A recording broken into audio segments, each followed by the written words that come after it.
A couple was facing a statue with a palpable tension in the air. The girl wishes for him to like her. The redhead remains silent for a moment before caressing her face. That was everything she had ever wanted. To feel his hands caressing her and his embrace at night. The two exchange kisses that leave the girl enchanted. She was feeling loved by someone. Truly, finally. At that moment, the man confesses that he also wants her to like him. But it wasn't just that. He wanted her to like him so much that she would lose her own essence. And he questions whether she could really be that person. 15 days ago, at the city port, Veronica was ready to go home, when she ran into two girls who asked if she was really going home. And the two said that, since it was her birthday, she should enjoy it. And they pulled the woman to have some fun. Veronica awkwardly laughed, saying that her father was already waiting for her at church, which seemed to be something routine there. But Veronica says goodbye and apologizes for not being able to go with them. As soon as Veronica walks away, one of the women comments to the other that Veronica was definitely lying. One of them felt sad to see the protagonist having to pretend to be okay, but the other only noticed how she was seeking the love of others to compensate for the lack of love from her family. While walking to the church through the small village, the protagonist made a point of greeting everyone with a beautiful smile. And one of the women she was talking to asked why she had those flowers in her hands, to which Veronica replied that they were her mother's favorites, and maybe it would make her father happy. The woman couldn't understand why the girl continued living with him, suggesting that she should get married and get out of there. That's when she overheard a conversation between two guys about red eyes. She asked the girl if she knew what it was about. Veronica gets a bit tense with this story and asks if it was the monster with the red eyes. All this talk about monsters left her unsettled, and she hoped nothing bad would happen that day. In front of the church, the girl seemed to muster the courage to enter, remembering when she begged her father to let her go with him there, receiving a door slammed in her face as a response. So she just needed to smile and try again, and that way, she was sure her father would notice her presence. Besides, it was her birthday, and she was sure something good would happen. But even from the outside, she didn't know why the church was so quiet. Questioning whether everyone was inside, she opens the door, beaming a smile and calling for her father. But her face turns to surprise upon seeing what she found, causing her to drop the bouquet of flowers she had brought. The scene inside was like a horror movie. All the worshippers were lying on the floor with their heads missing. Shocked, she screams for her father. Veronica desperately searches for her father until she finds one of the fallen wearing the same clothes her father was wearing that morning. Kneeling and trembling with fear, she couldn't believe what was happening. Even not being loved by him, Veronica didn't wish for this end. That's when she felt a touch on her back from something that was nowhere near human. As she turned around, she found a giant creature that looked like a gargoyle. Scared, she starts to stutter while trying to speak. Looking at the red-eyed monster's Bahamut, the creature crouched down and began to approach her slowly, until it touched her chin. Sometime later, still in the church, a man seeing the woman on the floor wonders if she is a survivor, while Veronica opens her eyes, which now are no longer black but red, just like Bahamut's. Veronica, still somewhat unconscious, sees as if she were outside. She wonders why everyone is looking at her. In a moment of delirium and neediness, for a second, she thinks that maybe everyone finally loves her. But that only lasted until she heard a scream and saw people running away from her as if fearing for their own lives. Not understanding, she approaches a boy who fell while running, begging him not to leave. But the boy turns in horror towards her, screaming for the monster to stay away from him. But Veronica was confused. Monster? What do you mean, monster? The reality is that she now had the eyes of the gargoyle that attacked her. That's when she awoke from what seemed to have been just a dream. Her body felt strange and as if it were much hotter than normal. Her vision blurry. She coughs, feeling her throat tighten with thirst. An uncontrollable thirst. Upon seeing the red marks on the ground, her mouth fills with water. Convinced that it was water, she begins to approach as if she were hypnotized. She tries to reach the small puddle, but is stopped when someone pulls her hair. It was the same redhead as before, saying that he knew she had been corrupted. Veronica, trying to break free, asks who that man is. The man, looking at Veronica's desperation to reach the red puddle, asks her if she really wanted to drink that thing on the ground. Without waiting for an answer, he explains to her that it will not quench her thirst. As Veronica continues to struggle, trying to break free, he continues explaining that she would either die of thirst or her head would explode. Either way, the end would be the same. And he asks if Veronica really would like to stay alive, which catches her attention. The mysterious guy asks if she really would like to continue living, even if it meant spending her entire life going through the trials of hell. Noticing her silence, he insists on the question, explaining that if she wanted to rest forever, he could do that for her in a painless way. That question about whether she wanted to live or not echoed in the girl's head. She remembers when her mother passed away and had to hear the rumors about how she drained her mother's life. The children were also very cruel, saying that Veronica's father said she should die every day, and as if they were in her place, they preferred that instead. When she finally opens her mouth, she says that she has never wanted to die in her life. For a moment, it is possible to see pity in the man's eyes. He releases her hair. While crying, she for the first time says that she really wants to live. The redhead looks at her seriously, saying that if that was the case, it was fine, and he gives her a gentle scratch on the back of her neck. Congratulating her for being reborn as a monster, he leans closer to her face, kissing her. Wow, do we have a record here? A kiss in the second chapter. Just how I like it. The protagonist thinks about how refreshing those lips were. So refreshing that they quenched her thirst, which made her question if the man in front of her was actually a god who came to save. She was confused, and asks what he had done to her exactly. Then, calling her a monster, the man explains that he saved her, but she should listen carefully to what he had to say, as they didn't have much time. While putting his cloak on her, he explains that she had been corrupted by a monster named Bahamut. Those who were corrupted normally died unless they received divine power. Veronica is confused by what the man is saying, until she looks to the side and sees her father again, remembering why she was there in the first place. Despair returns, and she calls for her father, but the guy tells her to stop thinking about nonsense, and states that from then on she should only do what he commanded. Outside, they could hear the shouting of citizens pleading for mercy, as they were not criminals, while other people were telling them to be quiet until everything was confirmed. Among them was the vice commander of the Order of the Holy Knights, Philip Wittelsbach. One of his soldiers asks what to do if they found someone who had been corrupted. Philip states that these creatures were traitors to God. Therefore, they should be killed as soon as seen. Inside the church, the redhead protected Veronica. The girl becomes extremely nervous hearing that, and her savior explains that they were in a complicated situation. Suddenly, he picks her up in his arms. She screams, asking what he was doing, and the redhead explains that for now, she should just close her eyes and stay quiet, unless she wanted to be caught by those guys. The army subordinate tells Philip that there were no more survivors in that area, and asks if he wanted him to search inside the church. But before he could respond, the redhead shouts that there were no survivors there either. Smiling, he says that Philip rushed in his search. Dismissing the guard, Philip comments that it had been a while since he last saw Leon. The redhead asks who those tied-up people were, and the commander says they were survivors from the city. They were heading towards confirmation of the inspection to see if they had been corrupted or not, and the redhead looks at that seriously. Leon comments that those who were corrupted had red eyes like Bahamut. Hearing that, Veronica panics but tries not to say anything. Leon sighs, questioning why he passed the vice commander position to Philip. Irritated by the provocation, Philip responds that the position was never passed to him, but received with honor, as Leon never had the right to be commander. After all, he had fled from his duties and abandoned the knights who were under his care, besides having betrayed God. Irritated, Leon watches him in silence. While Veronica questions whether the man holding her was really Leon, Burke Philip finally notices the girl in the arms of his former colleague and asks who she was. Leon looks at Veronica in his arms, who has her eyes closed, and teases Philip by asking if he really needs to ask that. After all, it didn't matter to him. If God's corrupted son was going to roll in the hay with a woman, and with a mischievous laugh, says that by this point even God had given up on him, to which Philip responds indignantly that a person who claimed to be so devout shouldn't have so much lust. He was super angry when Leon turned his back on the sour blonde who was still shouting that God would never forgive him. Later, the two were hiding in a barn, while the girl asks him to let her go, to which Leon replies that he appreciated being treated like a criminal, since it wasn't like he had saved her life or anything like that. But she ignores this and asks if he was really Leon Burke, the hunter of Bahamut. She had heard about him, about his red hair with a scar on his face and his black cloak. Even the children knew of his fame. Leon asks if Veronica knew what kind of monster Bahamut was, to which she hesitated to respond. In that world, the Bahamuts appeared out of nowhere one day. People didn't even know what to call them. Demons, monsters. While others believed they were personifications of divine punishment, Veronica's friends kept saying that Bahamut only harmed those who refused to follow God's ways. And the knights were taking care of that, especially since the city they lived in was loved by God, and the people were very devout. At least that was the atmosphere until the city was attacked. This thought makes Veronica despair at the idea that God had abandoned them. Meanwhile, Leon prepares the fireplace, explaining that the chances of a human becoming corrupted were slim, because when a human without any divine power was corrupted, they formed a mental connection with the monster. But normally, they went insane and died before that. So to survive, that human would need a lot of reserved divine power. And let's agree that it's a great way to pass divine power, huh? The guy was nearing the end of his explanation when Veronica interrupted him to ask something, leaving him somewhat stressed. Then she says that if he hunted monsters, and as the other knights had already said, the corrupted humans should be killed.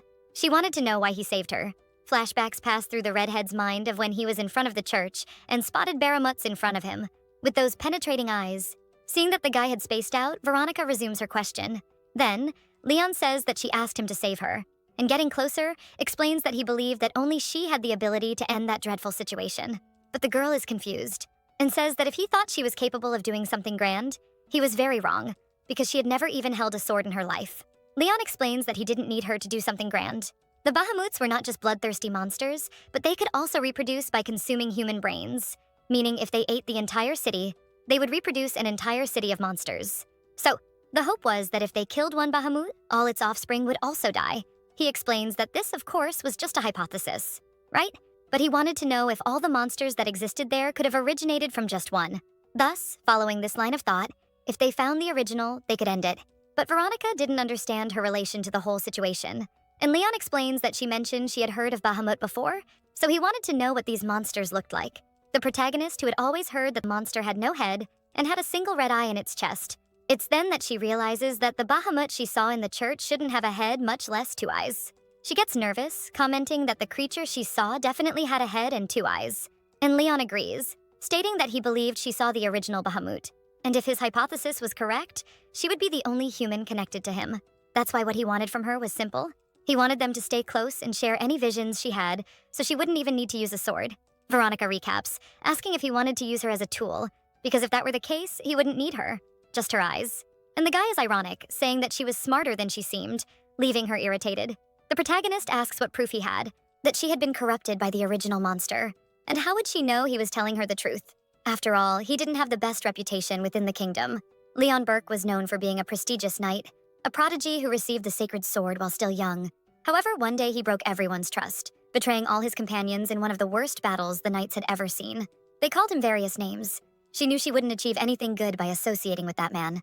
Therefore, she refused to go with him, saying that she was grateful for having saved her life, but she would not follow a stranger.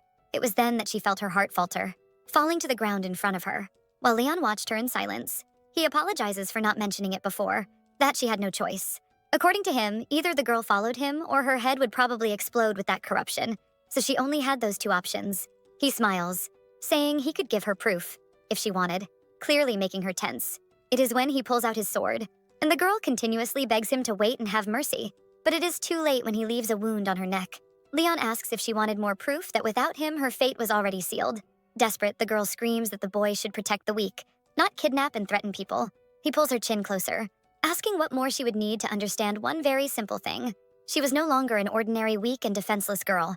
Now she was the creature thirsty for blood and flesh. Approaching the protagonist, Leon remembers that she said she wanted to live, while the girl cried, thinking that he was her savior. She tells him to go to hell, to which he responds that he would gladly go, before kissing her intensely. The next day, the guy was preparing his horse, reminding Veronica that from that moment on, as he had already mentioned before, if she had any hallucinations or dreams, she should tell him. It was then that he noticed the girl didn't seem to be paying much attention. Instead, she was looking at the horizon, wondering what to do. Her whole life had collapsed all at once, and she was lost. It was then that she felt something warm on her back. It was Leon putting a jacket over her shoulders. Curious, she asks why he was going so far. Leon says yes, Veronica was a monster, but she was a monster he needed, and she could take that gesture as a kindness. Hearing that she was someone who needed him was different, and despite his intentions not being the best, it was the first time someone needed the protagonist for something, and she intended to use that to stay alive as long as she could. A few days later, the two were traveling on horseback. They had arrived in Asseldorf, a neighboring city to her hometown. He warns that they would spend the night there, as the streets were very crowded and it was better for her to stay at the inn. Veronica could smell a very strong odor from that city. She couldn't tell where it was coming from, but she was sure it was blood. Suddenly, Leon touched her wound on her neck, which startled her, wanting to know what he was doing. To which the redhead responds that he noticed the cut was still there and tells her to keep applying medicine there, because the divine power that was given to her was enough to keep her mind stable, but it didn't help with the wounds. The girl was shy, remembering the kiss they shared. She didn't really know what Leon thought because he was very frightening at first, but during their journey, he was very careful, telling the girl to pay attention, making food for her and questioning if she was really okay. During the trip, he handed a bag to Veronica, the only sleeping bag he had. In fact, that was why he gave it to her. There in that room, she questioned herself if this didn't go beyond the limits of the kindness he claimed to be showing. She remembered her friend's words, who told her to stay alert, when men were kind, because they were much darker than they seemed. Therefore, she decided to ask something to the guy. She wanted to know if they would have to share the bed in the room or what. She was visibly nervous while Leon smiled, questioning why, since they had already kissed anyway. So there shouldn't be a reason they couldn't sleep together.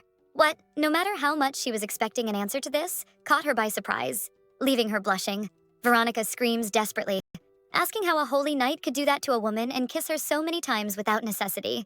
To which he responds with another question, wanting to know if she was judging someone who was taking care of a child. But she says she was already 20 years old and was an adult. Moreover, the protagonist also comments that he seemed to have reacted as well when he kissed her. Provoking a little more, he says it was precisely because she was exactly his type. Diverting from the embarrassment, Veronica comments that she didn't know that the Holy Knights had preferences in women, which explains that half of those guys from the holy city of Carta broke their vow of celibacy. What Veronica says she doesn't believe because it's disgusting on their part, and Leon teases her, saying he agrees with her because they really are vulgar and dirty. Anyway, he gets up saying he would take a little round in the area and tells her to take a shower and rest, leaving her alone there, thinking about how strange the guy was. During the night, they were both sleeping when Veronica started to move. In her dream, she was facing a lit city made of gold and wondered where this place was. But that was certainly not what she wanted. When she looked to the side, she found a human, just like her, calling for help and calling her a monster.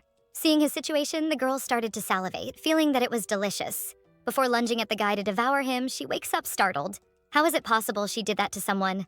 Disturbed, she wonders if it was real or just a dream.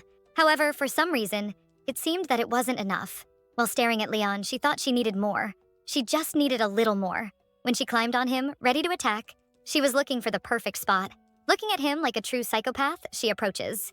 But before she does anything, she realizes what she was doing, denying that she was a monster. The girl trembled all over with her conflicting feelings. That's when Leon gets up and kisses her. He lets her go, asking if a man couldn't rest in peace there. While crying, the protagonist explains that her heart was hurting a lot, which catches Leon off guard. Veronica says that for the first time, she really felt like Bahamut, talking about her dream and how the night at her feet looked delicious, and that's why she attacked him. Seeing the girl in tears, Leon explains that that wasn't her, saying that the woman in front of him hadn't done anything wrong. His words remind her of her father, saying it was all her fault and that her mother died because of her. She remembered how she had to hold back because every time she cried, her father told her to stop pretending to be a defenseless creature. Now there was a man in front of her saying she could let it all go and cry as much as she wanted. It was such a strange situation to have someone she barely knew saying everything she wanted to hear for so many years. It was like she was dying, and she confessed. She felt like she was burning alive, and for some reason, Leon Burke was the only one who could ease her pain. That's why she moved towards the boy, knowing she couldn't let him go. It was as if they were the only two people in that terrible world. When the girl fell asleep, Leon finally could reflect on the dream she had told him about. That city could only be the city of Carta, which probably indicated that it was Bahamut's last destination, but that would be the worst possible scenario. While dreaming, the girl called for her father and other people who seemed dear to her, and the redhead watched her calmly. He was surprised that someone who had been through so many tragedies was still there, and he felt this affection for those people who had hurt her so much. Unfortunately, he knew that only tragedy awaited her in the future. Even so, she would always have this deep connection with him because of the curse. The next day, they were both eating when he handed a small gift to Veronica, who couldn't believe it was for her. But he quickly cut the mood, saying she could pay him back later. Seeing her hesitate, he asks if she didn't like it, explaining that he had chosen it especially because of her eye color. Touched, Veronica says she really liked the gift, especially because camellias were her favorite flowers. Being honest, she says she always wanted a weapon to call her own, but never imagined she would receive one as a gift. Changing the subject, Leon notices that the girl had put medicine on the wound on her neck, but he says she should spread a little more or it wouldn't work.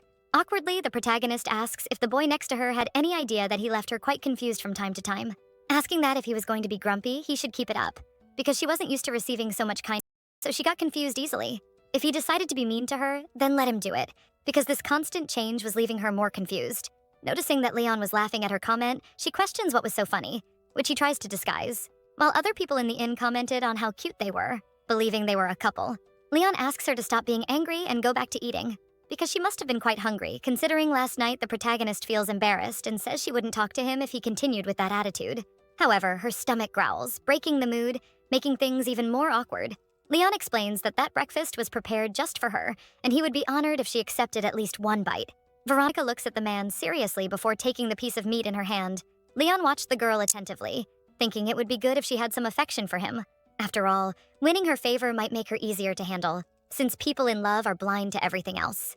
The protagonist explored the inn until something caught her attention. It was a photograph of a woman with the flowers she loved so much. A girl speaks from behind Veronica, saying she reminded her of the girl in the photo. The lady says that was her daughter, who had recently married and moved to the city of Carta. She also comments that she had heard that she was now a grandmother, but since they lived far away, she hadn't been able to meet her grandchildren yet. Despite the distance being hard, she was happy for her daughter. Her words leave Veronica emotional, saying that the lady must love her daughter very much. Moving to a delicate subject, the lady asks if the man accompanying the protagonist was her husband, and if they were running away to be together, given the amount of luggage. Anyway, the kind woman caresses Veronica's hair, asking her not to go too far, and to think about how her parents would miss her. The words hit Veronica deeply, which makes the lady ask if everything was okay. Since the girl was crying, Changing the focus, she explains that she missed her mother. Being comforted by the lady, Veronica was already in tears when Leon arrived with his usual expression. Then the lady quickly pulls him, leaving the protagonist curious and asks them to hold hands that way. Veronica stammers, saying he wasn't her husband, but before she can finish the sentence, Leon grabs her hand, surprising her as if it were a form of support, and the two stare at each other for a moment. The lady continues with her tasks, telling the protagonist not to cry anymore. While still holding Veronica's hand, Leon jokes that now they were married and asks how much longer they would stay there holding hands. Embarrassed, she quickly lets go of his hand with that comment, saying it was him who took her hand and she never called him husband. Again, she feels a strange tightness in her chest, which makes her freeze with the bad feeling. Leon questions what is happening. Veronica says she felt weird, explaining that it was as if she felt the presence of Bahamut. In the city, some monsters were spreading despair around, making people scream, destroying everything they saw in front of them. When they hid outside the inn, they managed to see that the city was already being attacked. She wonders how the monsters got past those huge walls, and upon seeing one of Bahamut's eyes, she feels as if he was looking directly at her. The monster starts moving towards the two, and the protagonist becomes increasingly confused about how he knew where they were hiding. It was then that she felt several eyes watching her from below. She pulls Leon to warn him, stating that she could feel them there and they probably entered through the sewers. The knight asks how many there were exactly, but she didn't know. However, if she was right, there were enough to fill that city with monsters screaming when she said they needed to get help. Maybe call the Order of the Holy Knights. She remembers what happened in her city, and that it might not be good for the knights to go there, since they treated everyone as corrupted after the attack. She was confused because that was the only way to save the city they were in, and trying to calm down. Since they managed to leave her city unnoticed, maybe they could do it again. Leon asks if she thought the knights did nothing all day, just waiting for a call. They wouldn't come quickly enough just because of that. Still, the protagonist, seeing all those monsters, says they couldn't just wait, so the city would have to solve its own problem. Veronica pulls him, questioning if he could do that. Save that place. Leon looks at her seriously before answering that they should look for a hiding place. Heading towards the monsters, the protagonist stared at him, leaving with concern if he would be okay. He was Leon Burke after all, and there was no reason to worry. Many soldiers were in despair, doing nothing, while Leon was already tired from fighting so much. Some soldiers shouted nearby, telling to protect the gates. It was then that Leon realized that this battle was not going to work out. Meanwhile, Veronica was directing the common citizens to a safer place. It was when they pulled her by the collar of her dress. It was Leon with a serious expression. The protagonist asked what he was doing since they needed to evacuate the people, but all he said was that she should grab her belongings. The girl even tried to question him. Leon explained that the bridge over there would be raised soon, and the citizens had no idea how the monsters were really getting in. Anyway, the army there wouldn't be enough, so they had to escape quickly to avoid the same fate as everyone in that city. Thus, Veronica questioned whether he was planning to leave everyone behind. But all the redhead said was that they couldn't save everyone. They could only make choices. And at that moment, he chose to save her. Since he believed that saving her life was better than saving Beowyn and Asseldorf, Veronica couldn't swallow that, questioning how they could abandon all those people. However, Leon said she should obey him unconditionally. With a cold expression, he asked if he hadn't been clear enough. Quickly, the protagonist grabbed all her belongings at the inn, and she was taking them down the stairs. It was when she accidentally slipped, falling to the ground. She felt her heel pulsing with pain. Even so, she tried to compose herself. Remembering that Leon was on guard outside alone at that moment, she needed to be strong. After all, it was she who chose to stay alive. So she continued on despite the pain, remembering that. Upon reaching the exit door, several men were staring at her, asking if she was leaving, and confronting her, saying she was out of her mind if she thought it was a good choice. So the girl explained that someone was waiting for her outside and they didn't need to worry. Soon, they realized she was with the man outside, and they knew he was the famous Leon Burke, and one of the citizens shouted not to let the girl leave, as judging by the bag she was carrying, they were planning to leave the city behind. A murmur formed about how the Holy Knights were abandoning them, and how that wasn't fair, as they always paid their tithes. It was when she encountered the lady who had seen her in the hallway earlier. She was desperate and pleaded for them to wait at least until they repaired the barrier that protected the city, as she was worried about Veronica, explaining that as soon as the wall was functioning properly, they would be safe. Her words made Veronica remember the citizens of the city that had been destroyed before this one, but she said that the city was not safe, leaving everyone confused. Veronica explained that the monsters hadn't come from outside the city through the wall. They were emerging from underground. So, strengthening the walls wouldn't help anyone. But she shouted louder, saying it was already done and they had to get out of there. A bearded man said they couldn't leave that house based solely on the girl's information, because leaving a safe place would be madness and they wouldn't stop her. But they trusted in the safety of the walls. Veronica even tried to counter, but it was better not to waste any more time on that. And before leaving, she just said that everyone has the power to choose their own destiny. The lady said goodbye, asking the protagonist to be careful, especially for the sake of her parents. Smiling, the protagonist thanked her for her kindness and said she was truly grateful for their hospitality. As soon as she left the inn, Leon was already waiting for her with the horse, urging her to hurry. He took her hand to help her mount the horse. Quickly, the two set off. Leon asked her to stop thinking about other things and just hold on tight because they would be running a lot from now on. Without looking back, the two left the city, leaving the citizens of Alciudorf behind. Soon behind them, the bridge was raised, closing the wall and all those monsters inside. Veronica watched the city, wondering if all the citizens would indeed perish. She blamed herself as she had had a strange feeling since they arrived there, but she ignored it because she thought it was just an illusion and regretted not having said anything earlier. Leon comforted her, saying that the outcome would still be the same. Moreover, the two escaped from there by his order, so it was just his decision to abandon that place. At that moment, the protagonist understood why Leon insisted that she should obey his orders. He did this so she wouldn't feel guilty about anything that happened. So it wasn't exactly an obligation, but rather an exoneration of guilt. Alone, Leon decided to carry all the remorse and guilt on his shoulders. When they were far from there, Veronica dismounted the horse, thanking the animal for having taken them safely. Remembering the terrible scene of Asseldorf, trying to stay optimistic, she asks Leon what the horse's name was, and he says it doesn't have a name. The protagonist questions if she could name it, but the grumpy redhead says. She asks why, and he explains that he doesn't name things that are likely to die. The girl gets scared but tells the horse not to mind those words because it would live a long life, and she decides to name him Night Sky. Strangely, those comforting words directed at the horse were what she wished to hear at that moment. Once they were settled there, Leon was taking a look at the protagonist's foot, which had been hurt. He asks when that happened, and she explains the situation from earlier. Veronica observes his movements as he makes a sort of snowpack to put on the injury. He comments that he believes it isn't broken, but still, she shouldn't move it too much for now. Veronica, moved, thanks him and says it's the first time someone has done something like that for her. Since childhood, she has always been very clumsy, but she always ended up having to deal with the consequences herself. She starts to say that maybe this is like, but she gets embarrassed and changes the subject. Asking if he wasn't cold, she offers to return his cloak, but Leon says it's not necessary, and that they would have to sleep close together anyway to warm each other's bodies and not freeze during the night.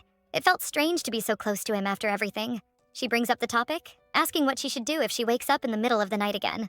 Nervous, the protagonist explains that she would feel bad if he lost a night's sleep because of her again. However, he simply says that she probably wouldn't wake up this time. This makes Veronica curious and asks how he knows that. He explains that it's because he would take care of it before they sleep. Then he takes the opportunity and kisses her again. I'm starting to suspect that he's taking more advantage of this situation than anything else, but that's okay, because we like it. Lately, she felt an immense desire that she couldn't control to be so close to the guy like that. She believed it was the result of Bahamut's desires and the hunger she needed to satisfy. Even though she made a point of repressing that feeling, this man, who was superior to others, constantly placed his delicious divine power on her. Deep down, it made her desire him more and more, almost as if she wanted to devour him and have him all to herself. The desire was so strong that her thought was that if she couldn't have him, she would prefer to be buried by this man's hands. Indeed, she felt like an uncontrollable animal. As soon as Leon pulls away, Veronica asks for a little more. While looking at her expression, he asks if she has always looked like that. Maybe it was the eyes. But Leon concludes that maybe he was just attracted to that woman. For him, it was natural that any man wouldn't be able to resist. And he also thought he needed to work hard to repress his own desires regarding Veronica. We will never know what that horse witnessed that night. The next day, the protagonist was irritated, asking if Leon had gone crazy. But Leon was sure they had to reach the sacred city of Karta as quickly as possible.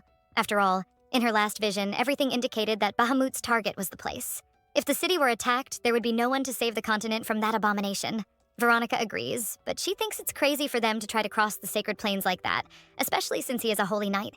She asserts that he knows as well as she does that the sacred plains are a blessed land that houses the great temple, and that everyone says that those who step there without permission are punished by God.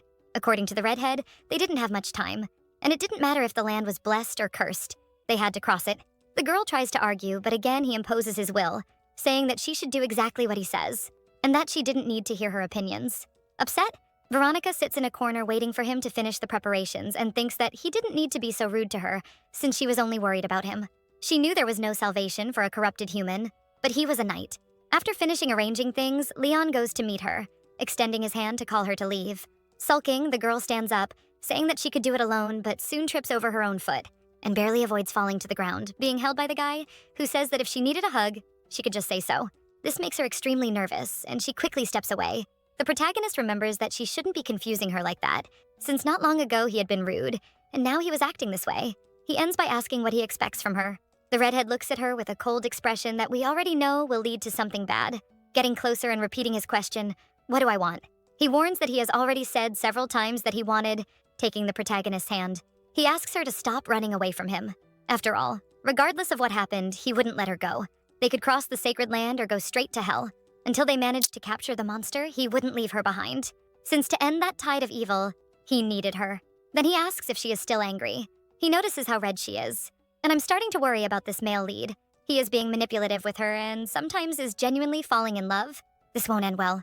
The guy comments that her heartbeat was very fast. She pulls his hand, saying that if it was just for that reason that he insisted on her, he should keep acting like a jerk, affirming that it was unfair. As he approached, she really thought he was very unfair, since as a knight, he gave everything to God. And in the end, he hadn't even asked her name all this time, which made her feel more and more suffocated. But she changes the subject, saying that they should leave soon. She just wanted the guy to stop saying he needed her because no one could leave him after hearing something like that. Near the horse, she urges Leon, thinking that she was letting her worth be determined by other people. A few days later, they had arrived at the Sacred Plains, or at least close to it. That's when Veronica realized that there was already someone there, and she points out to Leon the camp that was nearby. Suddenly, someone shouts for them to stop, which makes the protagonist hide in Leon's arms. The armed men threaten them, saying that if they took one more step, they wouldn't leave the two alive. The guy orders them to identify themselves, and Leon introduces himself as a former guard of Asseldorf, saying that they are traveling to Carta, he and his wife. The man quickly smiles, saying that it was a great coincidence. Sitting around the campfire, they were already laughing, as if they were good friends. The guy who seems to be the leader of the group explains that they were wondering how they would cross the Sacred Plains to reach Carta as well, and finally introduces himself as a group of merchants, saying that his name was Volund. While Leon introduces himself as a former guard of Asseldorf, he introduces himself as Noah Burke. His last name indicated that he probably had an unknown origin. Then Volund asks if he was an orphan or a bastard, but Leon denies it. While they talked, Veronica was shivering from the cold. A man nearby, noticing this, offers her a drink with a bit of alcohol to help warm her up. She was already thanking him when Leon stopped her, grabbing the protagonist, saying that his wife didn't drink, and leaving all the guys there feeling awkward. Volund soon bursts out laughing, saying that this guy is head over heels for his wife. The blonde explains that the city of his origin commonly offered a drink to guests, and he wanted her to at least take a sip to be respectful. Leon says he was familiar with this custom and knew that one person could represent an entire family, so he would drink on behalf of his wife as well, being embraced by Volund, who calls him jealous. But Leon explains that they were newlyweds. That's why he acted this way. However, Veronica knew that there was nothing jealous coming from him. It wasn't long before they retired to their tents. Leon's head hurt, and he knew they had put something in that damn drink. Meanwhile, he watched Veronica sleeping peacefully, wondering what they should do. Maybe it would be good to grab their luggage and leave. But on the other hand, they could gather more information. The girl settled in Leon's lap, who was still watching her. He looked quite cute like that, but I'm still wary of this romance. When he notices a small movement outside and decides to check, saying he would be back quickly. In the middle of the forest, someone catches up with him, commenting that it was impressive, that he was still standing after that drink. It was Volund, with an axe in hand as if he were also doing his own patrol.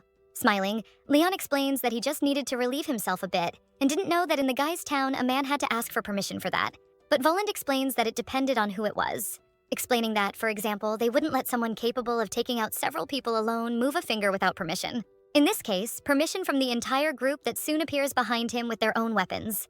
Leon knew he shouldn't have left Veronica alone, so he needed to end this quickly. However, it was too late since someone had just entered the tent. Covering her mouth, one of the guys tells her to be quiet and claims that if she made a sound, he would finish her off. In the middle of the forest, the redhead was fighting for his life, and he had already taken out some of the guys Volund asked while they fought if there was any time to worry about his wife. But he smiled, saying it was hard to put his wife to sleep, so it was his men who should have taken care of waking her up, and then he hits the guy from inside the tent. The blonde asks Veronica if the man outside was Leon Burke. After all, he had all the traits of the story, and he couldn't believe that this guy had brought a woman to that place, which only showed that the Holy Knights were all crazy. Commenting that his hometown had been destroyed by the Bahamut, yet these guys were completely oblivious to the world. The guy comments that the citizens of that village said they didn't need to worry, because God would protect them while they hid all the information about those monsters. Pressing Veronica to the ground, he says it was time for the two of them to have some fun, commenting that it wasn't his fault that that lunatic Burke brought an ideal woman for him, making Veronica cry with his movements. But the girl tried to calm down, knowing that Leon wouldn't abandon her so easily. But it would already be too late by the time he arrived. That's why she pulls out her gift, tired of waiting for this salvation. And then she drives the blade into the blonde. In fact, when Leon arrives at the tent, it would have already been too late if it weren't for Veronica, who is sitting huddled while the blonde is lying on the ground. As soon as she sees Leon, she asks if he knew from the beginning that those guys weren't just random merchants. Leon prefers not to answer, and she explains that normally merchants hired mercenaries for protection instead of using weapons themselves. Finally, she asks if it was because of the chaos that the world had been in lately that people like them appeared. But Leon explains that people don't change so easily. She was surprised by the answer. And the redhead explains that no matter how bad the world gets, the bad people always do even worse things. The protagonist suddenly strokes Leon's hair, asking why he didn't wear a helmet with so many evil people around. Then he states that first, because that way he would have a quick end, and second, because he didn't like having anything stuck on his head. Jokingly, he asks her to tell him what the correct reason was, and she, shocked, says that the two of them didn't make sense. Taking advantage of the mood for questions, Veronica asks why he gifted her the dagger. And the guy says that when there's a robber in the house, even a child can grab a kitchen knife. In reality, what she would like to know is if she had the ability to kill Bahamut. After all, she wasn't completely oblivious, since when she took out the blonde who was on top of her, she felt a change in the atmosphere. Perhaps after being corrupted, she had gained some power she didn't know about. Because if that was the case for giving her that dagger because of this ability, she would like to learn how to use it properly. Since she wanted to become stronger, Leon thinks that the bird that broke the egg wasn't a dodo bird that gave up its wings, but a hawk capable of facing the harsh winter. Realizing the reason he always thought she resembled something? Even so, that didn't mean she was mentally prepared. Since someone who isn't shaken by seeing someone like that in front of them is a person who lacks something.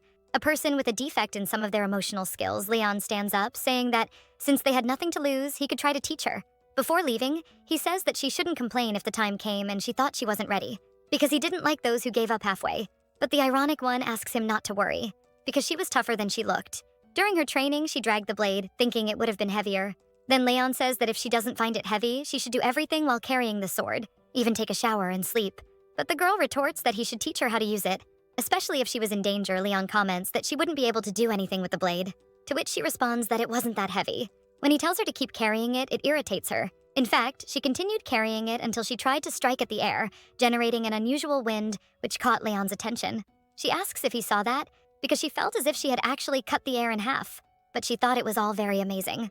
Struggling to keep the sword up, Veronica was impressed that she managed to do it so easily. So she kept trying, but nothing else happened, a bit disappointed, as she hadn't really felt anything the first time. She asks him why it hadn't worked, and he says he didn't know after all. He hadn't been corrupted like she had. His comment makes the girl sad, but she insists that he answer her seriously at least once. And Leon explains that now he only had a small piece of advice to give, that she should strengthen herself physically. That was all she could do at the moment. As he took her hand to help her up onto the horse, the protagonist felt a bit disappointed, as he had said he would teach her. He easily pulls her onto his lap on the horse. He adds that as obvious as it may seem, muscle strength is crucial for using a sword. The girl says she used to dance, so she was stronger than she looked. When he says he had noticed that, she is surprised and questions if it's because she was skinny. He says no, but ends up not completing the sentence, as he soon remembers something from his childhood. In fact, he remembered his mother, an incredible dancer to say the least. But he wouldn't say that to her. Changing the subject, he comments that she had muscles, even though she didn't eat much.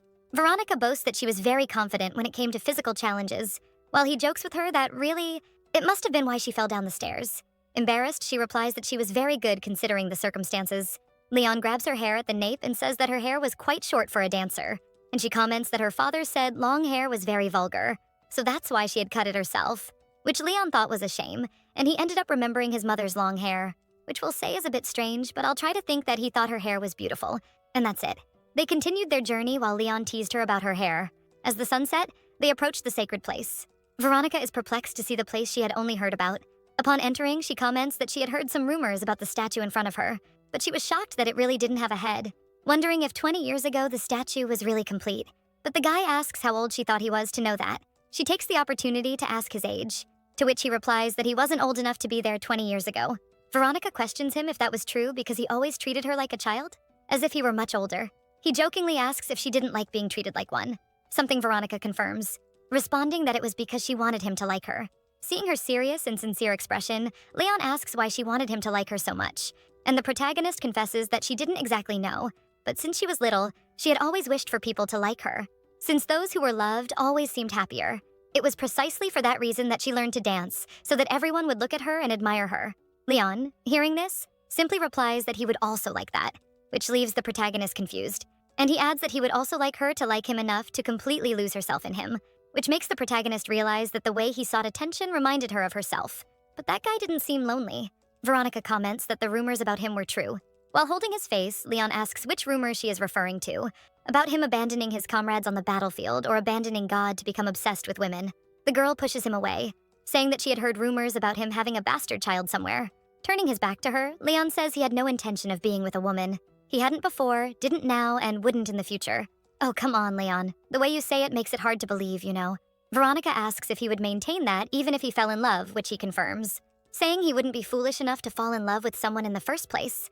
It was strange to see so much devotion in just one person, as if his life couldn't have anything beyond the divine. Of course, Veronica had already noticed this in the short time they had been together, but that didn't mean she liked that he was like that. Insisting on the subject, she asks how the guy was so sure that he wouldn't fall in love. After all, true love was sudden. And she comments that sometimes just facing another person was enough. To be so in love that they would give up everything for that person. Some even became desperate just to find true love. So he shouldn't say that he is so sure. Changing her expression, the girl says that there were many things to happen in his life. He takes her arm while replying that an overwhelming passion consumes everything in an instant. Pulls her close. That's why some people, even looking into another's eyes like that, pretend not to notice and let the love of their life pass by, since it's better this way than to lose everything they have already conquered. Veronica is surprised by his sudden movement and his words. The guy asks her to rest while he goes to get the things. Outside, Leon did not feel well at all, and he remembered when he heard a speech from one of his superiors about how God placed his expectations on humanity and chose some specific humans to receive divine power. And that's why when someone with that power spent too much time in the plains, that power was gradually drained, probably trying to return to its own origins. Leon felt he was at his limit. It was then that he heard someone calling him Vice Commander. Looking over, he saw some ghosts. It was as if his colleagues he had abandoned were right there beside him. On the front line a year ago, the men were desperately shouting for the Vice Commander, as they needed to retreat, saying they needed to return to Karta. But Leon didn't respond and just walked towards him with a vacant look. His sword suddenly began to shine, and all the other knights went on high alert, until one of them shouted for everyone to duck and protect themselves, as the sword was out of control. However, they couldn't be quick enough, and only a huge flash was able to eliminate everyone around him in an instant. Kneeling on the ground, Leon couldn't believe what had happened. There were many rumors that the object consumed the divine power of the other sacred knights who were with him. But even so, Leon was unable to stop the monster. People questioned why he didn't follow orders and return to the city, commenting that he must have lost his mind. His vision was blurry, and memories were confused with what was happening when Veronica was calling his name, asking if he was okay. The young man gazes deeply at her, not knowing what to say. When he regained his consciousness, the protagonist was worried, wanting to know if he was really okay. Placing her hand on the young man's forehead, she noticed he was burning with fever, and she asks how long he had been feeling this way, lamenting not having noticed the strangeness of the guy since they arrived. Leon staggers and rests his head on Veronica, saying that he just needed to rest a little, that he would be able to get better. Even feeling unwell, he couldn't help but notice how easy it was to provoke these reactions in her, which he ended up not being able to resist. As he begins to doze off, he wonders how it would be if he had met her when he was still a knight. He would probably tease her until she cried, and when that happened, he would apologize and find a way to make her smile, or something like that, so they could be together. But under the current circumstances, it was better not to expect that kind of thing. After a while sleeping on Veronica's shoulder, she notices that his temperature has normalized a bit, and asks if he is awake, which makes Leon open his tired eyes. She comments that she was thinking there, how he looked like a cat. The chatty girl comments that he did whatever he wanted and had a terrible temper, but even so, when he got close to her, she couldn't send him away. He gives a little chuckle, commenting that he had never been called a cat before. She makes a point of clarifying that it was a compliment and that she really liked cats. In fact, when she was younger, a stray cat would follow her in front of her house, and she would feed it sometimes because she couldn't take it in. Until one day, the creature entered her house and she realized she wouldn't be able to control such a free creature. Leon asks if she gave a name to the kitten, to which she replies that of course she did. He says that then the blame was hers, because the moment she named the cat, he believed it was a house cat. This reminds her of the talk about him not naming the horse earlier. Veronica says that now she understands, while she thinks sadly that maybe that's why he hasn't asked her name until today. Seeing that she became disheartened, Leon pulls her closer, with the excuse that it was cold and so they should stay close. He knew she was so innocent that she accepted the kindness without hesitation. When the main Bahamut was killed, all who came from it ended up dying too.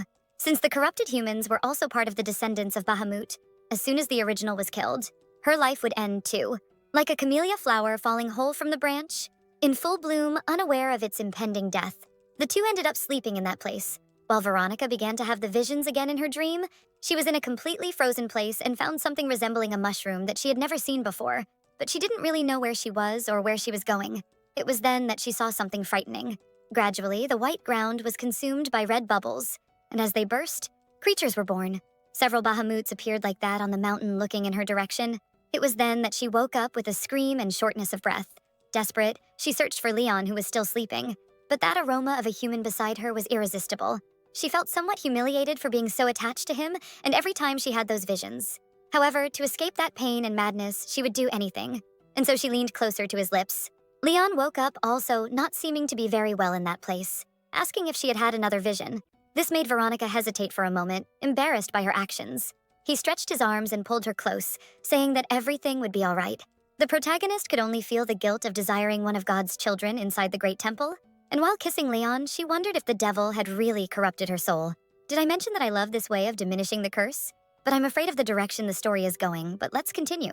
With the dawn of the day, the two were talking about the mushroom she said she had seen, and the guy explains that it only grew in the mountains surrounding the city of Carta. Veronica asks if it was possible for the monsters to have come close and not attacked until now, but she realizes that she might know the answer. It was the sacred city, a city protected by the divine power of the knights for thousands of years. The oracle was clear in saying that the city would remain at peace forever, without even a drop of blood being shed on the ground. Then Leon explains that even if the world ended, that city would not fall because it was God's promise. With that, Veronica takes the opportunity to ask if he really believed that God existed. He says he is sure that he exists. Smiling, the protagonist comments that her answer was expected from God's children, and that it would be strange if he denied it since he had divine power. The girl still asks how Leon knew he had that power, because it must have been nice to live a life of salvation from the beginning. According to her, the guy beside her must have received a lot of attention and affection while growing up. However, Leon only responds that it was when he regained the vision in his eye that it was early. He comments that he had been completely blind in one eye and suddenly, one night, he could see again. When he was a child, the woman who claimed to be his mother cut his eye with a knife, because according to her, he needed to look more like God. Veronica interrupts the story, outraged that someone would do that to their own child. If she wanted a face that resembled God, she should have done that to herself. The guy stands up, shrugging, suggesting that maybe she didn't want to go blind because she was already blind with love. In reality, she just wanted the attention of his biological father, and thought that a holy knight would care for a child who resembled God. This remark makes Veronica remember the conversation they had about most knights not maintaining celibacy, and maybe at that moment, that's why he said he also felt repulsed by the vulgar knights. The protagonist questions if at least his mother got what she wanted in the end, but Leon asks her to analyze the situation herself, asking what she thinks happened after that. According to the guy, as his mother wanted, his biological father became interested in him. Of course, in reality, he was not interested in him as his son, but in his power, and decided to take him. Veronica says she couldn't understand. Leon asks if it was about his biological mother. She says no. She couldn't understand him how he spoke about all this as if it were easy, even though he was being hurt by his family. And whatever he was feeling, he shouldn't ignore those feelings. Of course, ignoring them would give a sense of temporary relief, but in the future, it would only lead to two consequences. Either he would become insensitive to sadness and lose his humanity, or the sadness he thought he had ignored would return and end everything. But Leon argues that a third option would be that everything would feel somewhat meaningless. And for him, everything was like that, dull and meaningless. Strangely funny that in the past, as a child, he had to deal with many things that a child shouldn't, just to get a bit of love from his mother. But now, he couldn't even remember the face of the woman who raised him. At 7, he began serving the knights in the Pope's palace. At 13, he became a squire. And when he knelt before the Pope, he was only 19. He truly believed he was a child of the divine. The emotions that Veronica referred to were not simply ignored from her chest. They had simply passed. Noticing the girl's gaze, he asks why it seemed like she was about to cry. Veronica said she wasn't crying. She just had a terrible habit of tearing up. However, it was very obvious that she was trying to hold back her tears, and Leon points that out. The protagonist explains that it's because she cried a lot when she was a child. She would run around screaming and kicking the air, and Leon asks why she changed, to which she replies that she didn't know. But in reality, it was because of the times her father told her to stop with those fake tears and to stop trying to appear like a fragile creature. She jokes, saying that only the noisy cicadas could be caught. The girl continues explaining that the tears she had to swallow remained inside her and eventually overflowed and reached her eyes. And one day, she would have no other choice but to cry forever. Just as if the boy continued pretending he wasn't sad, he would have no other choice but to sink into depression. To him, that made sense. Facing the man in front of her made her remember someone who could cut their own arm to stop an infection. That was probably the real Leon Burke. So, in a subtle act, the girl asks if she can cry for him by touching his face. For a moment of compassion, Leon holds her hand without saying anything, and soon after, he leans in, his lips pressed violently against hers as if to devour all the sympathy she had for him. The violent yet gentle heat of the moment made her forget for a moment that all of this was done merely out of necessity. Changing the subject, he says, they shouldn't waste their precious divine power. Yet, still leaning in, he makes a gesture as if to kiss her. But he kisses Veronica's neck, feeling something warm in his body as if it would take his breath away. Murmuring in her neck, he says a few phrases in a language Veronica doesn't understand, questioning himself how he, who had made a pact with his eyes, could desire a woman like her. Perhaps it had been a premonition of what was to come. Some time passed until the two arrived in the city present in the girl's vision. However, outside, one of the gatekeepers stated that the entrance to the city was temporarily closed for security reasons, asking everyone to calm down as they would open the gates again as soon as the situation was resolved. Leon, showing a golden ring, says he would like to sell this ring to get through. The jewel bore the insignia of the Order of the Sacred Knights. Upon noticing the symbol, the guard was shocked, and examining the man more closely, he noticed the sacred sword, while Leon said he needed to deliver something to His Holiness, asking to be allowed to cross the gates. For some reason, that worked perfectly. Making small talk with the knight escorting them, Leon says he hadn't seen him in a long time, calling him by name, Oscar Burke. In fact, he used to be Lewis's squire about 5 years ago. With a rather unfriendly air, Oscar says he didn't expect Leon to remember him because he claims he became an official knight 4 years ago. The two stare at each other with immense tension. Addressing Veronica, Oscar says he will take her to the papal palace, but she clings to Leon, asking if they weren't already there. And the boy says the palace was behind the cathedral, but Leon would meet her after the audience with the Pope Leon. Without even looking at the protagonist, releases his arm from her hands and walks away, leaving her with Oscar. She calls out to him, but without saying his name, which he ignores, and Veronica feels anxious, as she didn't know how she could call him in that place. Oscar tells the girl to follow him. While walking in the other direction, she thinks that the next time they see each other, they should agree on how she could call him inside the palace. The Pope says that Leon returned much earlier than he thought he would, and Julia says it hasn't been long since he received his letter about finding a corrupted person. My God, I can't believe Leon delivered her to the church. Oh no, I don't like this kneeling. The knight says that a day after sending the message, the city of Asseldorf was invaded, and he had to leave immediately. Shocking the Pope, he couldn't believe that Leon dared to cross the sacred plains, giving a sermon to the young man for breaking many rules since he disowned his battalion. Speaking in the sacred tongue, Leon says, "Father, I have sinned against paradise, and before you, I am no longer worthy to be called your son." However, he still says that his second son had returned to the holy city. Even so, the man receives him with hostility, asking if he expected a celebration banquet, or what Leon says he would prefer a banquet where they killed Bahamut instead of a bull. The Pope questions what he means by that. He explains that the woman he brought had a vision of Bahamut in the mountains around, indicating that they were multiplying in the Brassen Mountains to attack Karta. The information surprises the Pope. Leon explains that the girl also foresaw the invasion of Assedorf, so they should check the mountains immediately. Philip, who is with him, tells the Pope that half of the knights were sent to the city of Belwyn and had not yet returned, so for now, it was impossible to go to the mountains. But Leon argues that God promised eternal peace to the city where they were. Even so, the blonde insists that the number of monsters was only growing and that it would end the city. Before Philip could finish his sentence, Leon interrupts him, asking if he had ever considered that God sent that woman precisely to ensure that the city would not fall. The Pope ponders for a moment and asks if that is why Leon had breathed life into Bahamut's daughter, warning that the use of divine power for healing was forbidden precisely to prevent the knights from falling into the trap of pleasure and lust. But Leon says he only did what was necessary. The Pope approaches, questioning what Leon said. Just like the Pope, I also suspect the use of words here. Necessary, right? The Pope questions if it was necessary, would Leon sacrifice the girl on the altar? Meanwhile, the girl arrives in her room and questions if she would really stay there. Since there were many rooms in the palace, and instead of placing her in one of them, she was locked in the basement. At the same time, she hears screams and people begging to be spared. Even so, one of the subordinates says they would bring food to her door when it was mealtime, but in the meantime, she should rest, leaving her alone there. As night fell, Leon was being followed by Oscar, who chattered that the purpose of that expedition was to find traces of Bahamut, as some knights had disappeared in recent days, and they needed to take a look at the areas they were patrolling. Stressed, Leon asks why he had been following him all day, to which Oscar explains that the Pope ordered him to assist Leon, and warns that this would only be in the Holy City, but he would not follow him during the expedition. This makes Leon comment that the Pope must like him a lot to not send him to truly dangerous places, and the young man says he should not make assumptions about his superior. As he was just a loyal servant, Leon could feel strong emotions coming from the young man, especially the resentment for having broken the pact, besides the need for recognition from the bastards around and the preparation to dedicate his life to that. It was ridiculous how weak humans were to the point of not being able to live without dedicating themselves to something, be it dreams, family, money, or honor. Oscar opens the door to Veronica's cell. They can only see a pile under the sheets.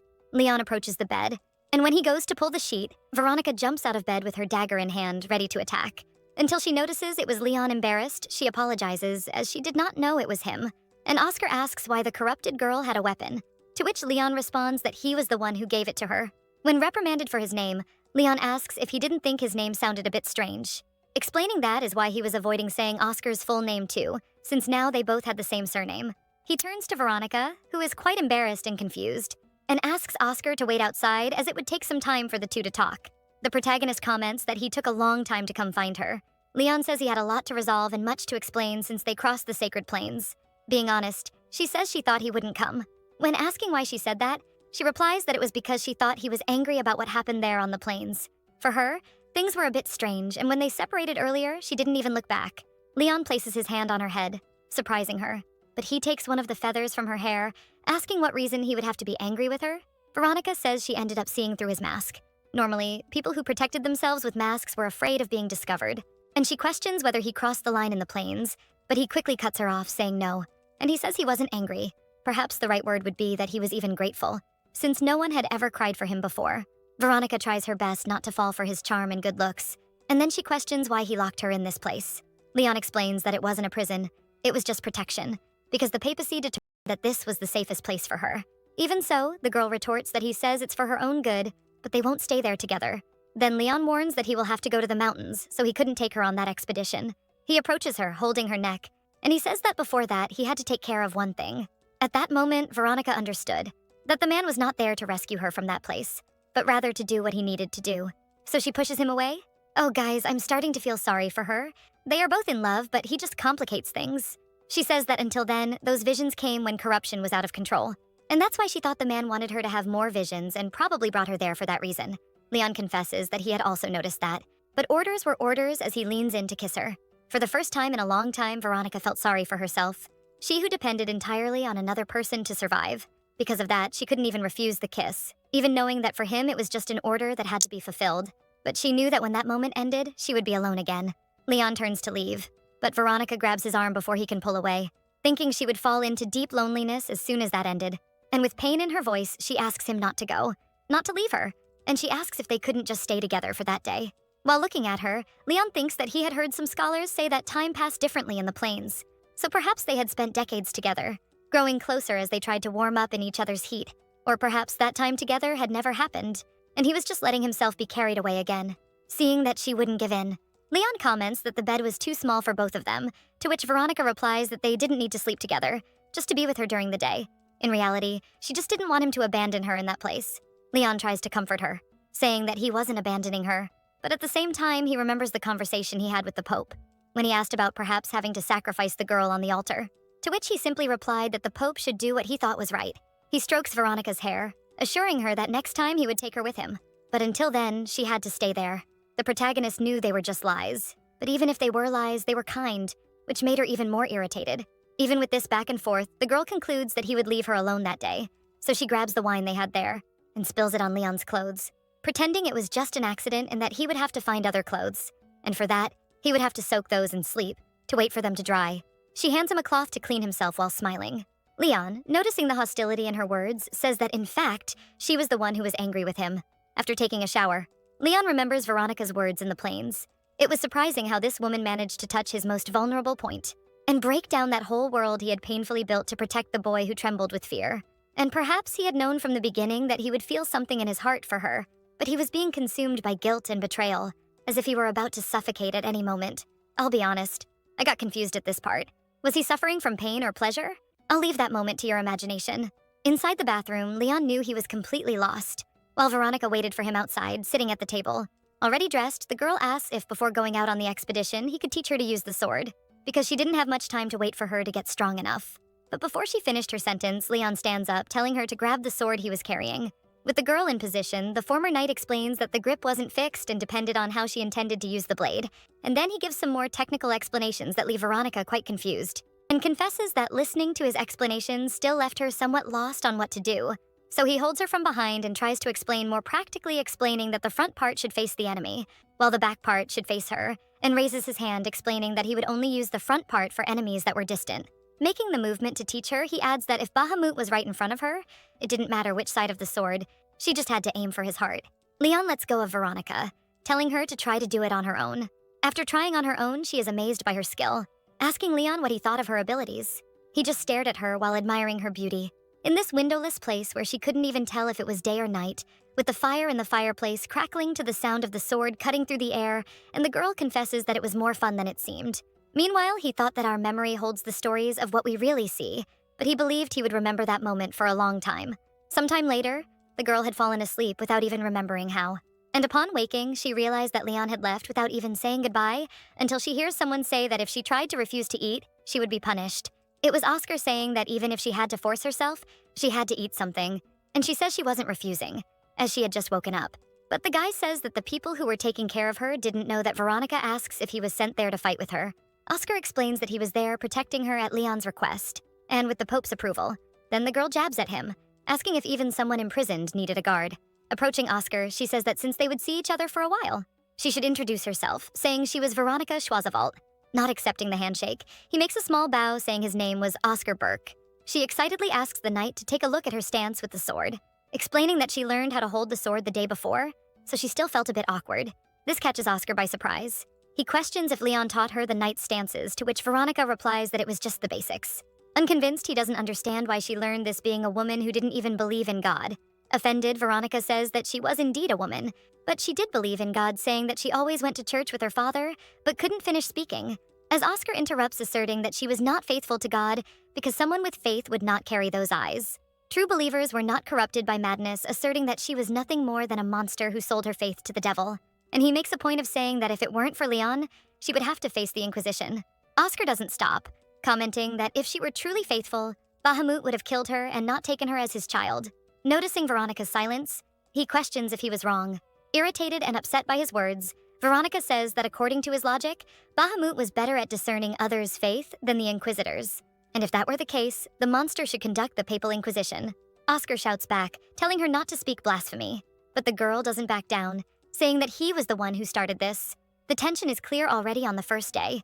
The protagonist, irritated, thinks that she never knew there would come a day when she would prefer Leon Burke over someone else.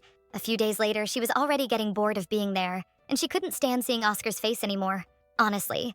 And upon simply making eye contact, the two were still irritated by the warm-ups from a few days ago. However, Veronica was determined to change that, since there was no way around it and she needed to coexist with him there. Before she could do anything, someone knocks on the door of the room. It was the Pope, and his commander Mecklenburg. Veronica knew that name very well. All the children grew up hearing stories about how he rescued princesses and did incredible things, of course. They didn't know how much of the tales were true, but the man became a knight at 15 years old, and was a legend at 50. She bows to reverence him, but the guy tells her to get up, looking at him. Something becomes more than clear. She remembers Leon's words about his mother wanting his father's attention, and there he was right in front of her. He was clearly Leon's father, giving only a quick glance at Veronica. He confirms with the Pope that the girl had been corrupted, but was different from the others. The Pope explains that they were informed that the girl was corrupted by the first existing Bahamut, and he asks if she had any different traits, but the guy couldn't identify any. No other being managed to maintain sanity like she did, but it was probably the result of the divine power that sustained her. When asked about the girl's age, she replies that she was 20 years old. The Pope suggests that the girl's mother probably went to the sacred plains while she was still pregnant. This surprises the girl. The Pope asks if she knew what kind of people could be corrupted, to which the girl responds that they had said only people without faith. But the Pope explains that it wasn't quite like that, because in recent years they had seen many corrupted people, and one of them was a pope, a priest, who had a devotion that surprised even the papacy, and an elderly lady with dementia who only lived on prayers. However, they noticed that all the corrupted had one thing in common, which made her very curious. Meanwhile, Leon was in the mountains on his expedition. He couldn't help but remember Veronica, pleading for him not to go, and her tearful face, which reminded him of when he was a child, pleading for his mother to do the same, running after her like a fool, convinced that women meant nothing to him, still trying to convince himself that she was just a person who needed to die to save 400 million lives. In fact, if their paths hadn't crossed, he would have already left. And if he continued to fear hurting her, he wouldn't have done even half of what he did. Back in the girl's room, she was becoming increasingly confused about the common trait among the corrupted.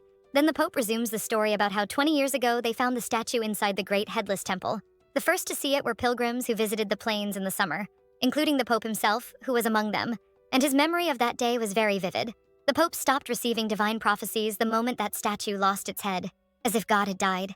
All that talk was very strange. Why would Veronica's mother have embarked on a pilgrimage while she was pregnant? The Pope asks if she now understood why he had come to meet her. He wanted to know why those who saw the statue before everyone else were spared. He wanted to open their heads and read their thoughts, but the corrupted always died very quickly before they could say anything. It was then that our girl realized that the guy was afraid of becoming corrupted someday. Leon's father approaches the girl quickly, as if he had planned everything they would do upon entering the room, and he grabs her by the neck, which makes Veronica ask what was happening. Suddenly, the divine power that Leon had left in reserve with her starts to flow through the guy's hands. She didn't even know that this power could be stolen, but she didn't want to become a monster, and that's why she fought. She remembered when she first met Leon, and he asked if the girl would like to continue living even if it meant going through hell, but she didn't want to lose her consciousness. And even Oscar asked them to wait, but Leon's father doesn't listen, until he knocks the girl to the ground, telling the Pope to step back. Everyone anxiously waiting to see what would happen to her now that she was without divine power. The thirst in her mouth returned, but as if possessed, she begins to say, "A small sword will be taken, and using the sacred sword, Bahamut will destroy Karta." Oscar wonders if this would be a prophecy. She continues saying that prayers and cries would not be heard or seen by God, because even he lost his face. Then the girl passes out, leaving everyone perplexed by what they had just seen and heard. The Pope is extremely indignant, shouting for the guys to do something. They should lock this cursed girl in the torture chamber for not being of any help. When Veronica wakes up, she is already in different clothes and locked up. She didn't even know how she was alive after being without Leon's divine power. The door opens, and Leon's father and Oscar realize that she is still alive. He says he already knew she saw things when she wasn't under divine blessing, so he needed to know all the visions she had since they locked her in there. With his silence, he asks if the protagonist was refusing to speak, and he snaps his fingers, making Oscar approach her. Veronica, confused by everything and afraid of what might happen, is left speechless. Oscar throws her against the wall and tells her to tell the commander what she saw. Veronica, indignant, says she didn't understand what they wanted from her, as even if she spoke, the visions would not set her free. She comments that Leon told her she would stay there because she would be safe. He hadn't left her in the palace to be treated that way, and probably wouldn't want to know about it when he returned. Totally ignoring her outburst, the commander asks about the prophecy she had made earlier. But even as he recounts what happened, Veronica does not remember having said that. And the guy says that even if only 3 people had heard it, it was indeed a prophecy, and anyone who was alive when the statue lost its head would recognize it. He knew there were only 2 sacred swords in the whole world, the twin swords Genesis and Apocalypse. One was with him, and the other was in the mountains with Leon. The man reveals that the sword should have already returned with its master, but that hadn't happened until then, leaving her desperate. The girl grabs him, asking if Leon was okay. Firmly, he asks again what the visions showed her. Desperate about Leon's disappearance, Veronica says the visions revealed nothing important. They are just an endless cycle devouring humans and reproducing. Before she can ask about Leon again, another soldier appears at the door. The girl insists on the subject, asking how he wouldn't send anyone after Leon even after hearing that prophecy, because if she was right, he should be rescued immediately. But all the guy says is that apparently the girl didn't know Leon very well, because he could disappear without a trace. But he wouldn't die so easily. In fact, he was someone who would sacrifice his own companions to survive in a battle against death. Before leaving, he tells Oscar to make sure the girl would be alive when he returned. The protagonist couldn't understand how her own father was turning his back on his son. A few days later, Veronica had already lost her patience. When the door opened, her face lit up with the idea of it being Leon, but it was just Oscar bringing water. The girl withdraws, but thanks him nonetheless. She asks if Leon had returned yet. The girl insists on the question, and Oscar thinks for a moment before saying that he hasn't come back. In reality, he had only come there because Mecklenburg asked him to keep her alive. Veronica sarcastically says he was very kind and questions if he only wanted that to torment her again when he recovered. But Oscar explains that the commander went to the mountains and would take a while to return. That awakens something in the protagonist, who asks when he left and if he was looking for Leon. But Oscar doesn't answer, and just says that from now on he will visit to deliver her meals and asks her to share her visions. But before he leaves, the girl grabs him, asking why Mecklenburg went to the mountains. He reprimands her for the way she spoke about the commander. But the girl only cares about the fact that the man might have gone after his own son. However, Oscar cuts her off, telling her not to confuse things, because the commander only went because it was his duty to protect the sacred sword. Veronica questions if the sword was not just a symbol. Oscar explains that they were not just swords, but sacred swords, since both Genesis of Mecklenburg and Apocalypse of Leon were capable of absorbing divine power, thus being able to absorb all the divine power from the barriers that protected the city. In fact, when Leon was fighting years ago, something had happened, but Oscar keeps that a secret, and he changes the subject, saying that the commander would not mobilize his subordinates just for Leon. Veronica even thought about asking if he wouldn't do that for his own son, but the question had already been answered in her mind, although she was sure that the other knights speculated the same thing when they saw that red-haired commander. The fact that the rumor hadn't spread meant that either she was very wrong about her father's true identity, or the red-haired man was treated so poorly that no one ever believed he could be Mecklenburg's son. Oscar stares at her in silence, for a while, before leaving. Time passed in that room, and Veronica wondered if Leon could be feeling as lonely as she was. As several days had passed, she believed he would have already died. But as the days went by, her thirst seemed to be improving and the corruption more tolerable. She wondered how that was possible without receiving any divine power. And now she occupied herself questioning what made her so different from other people to keep her alive. She even thought she was becoming Bahamut. One of those nights, she woke up surrounded by the glacier in yet another illusion, surrounded by the gazes of the other monsters. The girl tries to stay strong and remember that this wasn't really happening. It was just another illusion and she needed to calm down, as she wasn't in that place, surrounded by Bahamuts. It was then that she heard the sound of a horn, wondering where it could have come from. It was the knights warning of an enemy attack, more specifically from the Bahamuts, telling everyone to stay alert and reform their positions. The monsters were fast and reached them in a leap, but their captain was quick to say that everyone should attack and that they couldn't retreat. For on that day, they would become the heroes of Karta. Among them was Leon, watching the original Bahamut, with its head intact. He pulls out the sacred sword and the monster stares at him hungrily. Desperate, Veronica screams for the monster not to attack him, and at that moment, it was as if the creature could hear her. Leon notices a slight retreat from the creature, and gets irritated thinking that the creature was trying to escape. Before he can run after the original, Leon realizes that his soldiers are being attacked. Their captain had been captured and the rest needed help.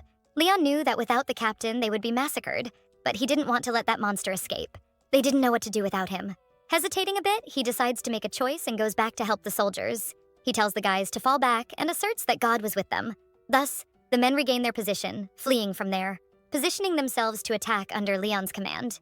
As he runs to the battle, he remembers how Veronica questioned if he could save an entire city, because he believed he could. While defeating the monsters, he says that she probably knew the reason he couldn't answer that question. After all, everyone could die because of his decision, exactly like his partners who died a year ago. From atop the mountain, the girl thanked that Leon was safe and watched the men who were perishing there. Meanwhile, she tried to accept that someone like her couldn't make a prophecy, as she was just another one corrupted by the monster. But if she really was, where was that monster in front of her going? When she was up there, she had the impression that she saw Leon's father before turning her back. And for the first time, it seemed she had seen the creature as if it were laughing at the situation. Lying on the floor of the torture room, the girl murmured not to go away. It was then that Oscar entered the room with a whip in hand. Hesitating to do something, the Pope orders him to carry out the education for her. And seeing his trembling hands, questioned if he was hesitating before God. Trying to be stronger in front of the Pope, Oscar decides to follow the order, whipping Veronica's back. With each strike, he remembered the moment he met her for the first time and how the girl introduced herself in a friendly way, even without knowing what fate awaited her. While hitting her, he tried to remember that she was nothing more than a monster who sold her faith to the devil, but for a moment he stopped, unable to do it anymore, while Veronica, still within the illusion, could only say Leon's name, and the Pope, facing his subordinate, confused as to why he had stopped. The boy kneels, asking to be allowed to stop for now, claiming that he could cut her head off, die in battle, or anything else. But if he continued, the girl would die. The Pope looks at him with disgust, saying he was quite disappointed, and then leaves the room with Oscar there on the floor. When Veronica finally wakes up from the trance, Oscar is the one there to help, desperate about what she had seen. She tries to explain what happened, telling that she saw that person, the owner of the other sword, and she had seen that Mecklenburg had been defeated by the monster. The girl was in shock, as perhaps the prophecy about the sword did not refer to Leon, but maybe to the commander, leaving Oscar confused. He asks if she was saying that the monster had already managed to get Genesis, which she confirms, saying that she saw in the vision the creature destroying Mecklenburg and raising the sword high. Veronica was fearful it was her fault, since she screamed in her dream for the creature not to hurt Leon. Maybe that's why the commander became the next target. The girl shakes Oscar, saying she needed to send more people to ensure Leon's return. Oscar asks her to calm down first. However, Veronica was still worried about Leon, until Oscar said that he had already returned. Relieved, she asks if he really came back, and Oscar confirms again. According to the boy, she had been unconscious for 3 days, and in that time, Leon returned safely with his men. Excited, Veronica asks if he had come to see her while she was unconscious, only for the man to explain that Leon did not do that, not even once, what catches her a bit by surprise, and she asks why. Meanwhile, far from the torture room, Philip is still irritated that Leon took that corrupted girl and brought her right to the heart of the sacred city under his nose. Leon tries to pretend he doesn't know what he's talking about, but Philip says he knew that the corrupted girl he handed over to the Pope was the woman he was holding in his arms in Belwyn. He gives a sermon saying that Leon should have dealt with her as soon as he found her. However, the redhead boasts that if it weren't for that, they wouldn't have discovered the whereabouts of the monsters in the mountains. Philip gets angry that his former partner is insisting on the theory about the original Bahamut, saying that it didn't exist. But Oscar interrupts them, calling the vice commander and explaining that the Pope would like his presence. As Mr. Philip leaves, he calls for Leon, explaining that Veronica wanted to see him because she said she would like to talk about her visions in person. It was then that he realized he didn't even know her name. Even after so much time together, he was surprised that even in his absence, that woman remained alive, which meant that someone had given her divine power in some way. Of course, jealousy corrupted Leon's mind, and he could only imagine that Oscar was probably in charge of that. The thought of this being true irritates and disgusts Leon for having this feeling of possession over her. Leon comments that by Oscar's expressions, it was as if he seemed even human, which offends him. And he says he saw no need to see the corrupted girl and only needed to know about the visions. But Oscar had sworn silence to the Pope and couldn't reveal. So Leon just turns his back and says it must be something he didn't need to know anyway, until Oscar comments that it was something about the commander, which makes Leon sigh, saying in case Oscar had forgotten, he was nothing more than a mercenary who was expelled from the Knights, so he should stop trying to pass confidential information to someone who wasn't of the order. Leon also says he heard that the commander still hadn't returned from the mountains, but knowing him, he would probably be back soon. Only Oscar interrupts him before he finishes, making a point to inform that Veronica specifically asked for his presence as soon as she woke up, and takes the opportunity to find out if Leon's intentions were to ignore the poor girl. Even realizing that his heart seemed to be hurting and tight, he couldn't believe that this inexplicable feeling of possession was taking over him, which didn't make him any different from a child throwing a tantrum because someone played with his toy. Ignoring these feelings, he questions again if she really looked for him as soon as she woke up, saying that she was probably just thirsty, and that Oscar could take care of that himself, just like he had done in the past few days. Even feeling strange, Leon could only think that he just had to do as he always did. Cutting ties with people is something he has been doing all his life, and as soon as he manages to kill her presence in his heart, things will calm down again. Both for him and for her, Oscar stands there with nothing to say, just watching Leon walk away. When he returned to the torture room, he apologized to Veronica, who didn't quite understand. He explains that the wounds he had on his back were his fault, and that he had to do that while she was sleeping. Seeing that he seemed sincere in his apologies, the girl says it probably wasn't his idea, and asks why he followed orders he didn't agree with. Then the guy explains that a humble person like him couldn't question the Pope's intentions and should just follow them, but he really wondered what the right path was. The girl looks at him with pity, commenting that he had a very firm belief, just like Leon, while she was full of doubts and in reality was afraid of faith for her.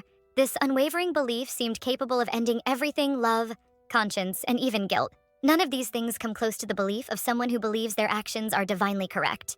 A person who justified themselves by their convictions could commit atrocities without thinking twice, so she insists that she needed to talk to Leon, and says that if the boy was really sorry, he should bring him here while he stood there without having managed to bring Leon. These words echoed in his head. It was then he noticed another person coming in his direction. It was the one responsible for carrying out the executions there. He asks if there was any prisoner there that needed to be executed, as he hadn't received any orders about it. Then the man explains that the next day, there would indeed be someone to kill. Meanwhile, lying on the floor, Veronica thought she needed to find Leon, to be able to be on the same level as him and repay all the salvation he gave her, because only then would she be able to speak to him with pride, hoping that one day she could speak to him as an equal without fear. But before she could finish her thoughts, a loud noise distracted her. It was Oscar, pulling the girl's arm, telling her to get up. Surprised, she asks where Leon was. Oscar says he won't come. His statement makes the girl's heart stop for a moment, but they didn't have time. The boy tells her to change clothes and hide her face, and gives instructions to let the guy answer for her if they ask anything.